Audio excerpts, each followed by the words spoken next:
ఇప్పుడు తండ్రి అయిన దేవుడు యేసు ప్రభు కాదా? ఇందాక చదివించాను కదా మీకా గ్రంథంలో ఏం చదివించాను?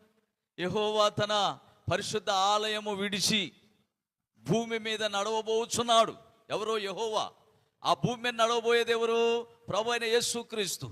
ఆ తండ్రి అయిన దేవుడు ఆయన ఆత్మయ్య ఉన్నాడు. ఆయన పోలిక ఎలా ఉంటుంది? ఈ ప్రభు అయిన యేసుక్రీస్తులాగా ఉంటుంది. ఆయనే శరీరాన్ని దాల్చి ఈ లోకానికి వచ్చాడు. ఎందుకు వచ్చాడో తెలుసా? ఈ లోకం నశించిపోతుందని, ఈ లోక ప్రజలు తప్పుదారిలో నడుస్తున్నారని, ఈ లోక ప్రజలు అజ్ఞానంలో నడుస్తున్నారని, ఈ లోక ప్రజలు చీకటిలో సంచరించి ప్రజలు నాశనం అయిపోయి ఆగమైపోయి ప్రమాదంలో నలిగిపోతున్నారని ఆ దేవాతి దేవుడు ఈ లోకానికి దిగి వచ్చి ఈ పాపం అనే ఈ లోకంలో పరిశుద్ధ అనే దారులు వేసి పరలోకానికి నడిపిస్తానికే ఈ లోకానికి ఆయన దిగి వచ్చాడు. ఆయన శరీరాన్ని దాల్చాడు. దేవునికి స్తోత్రం కలుగును గాక. ఆయన శరీరం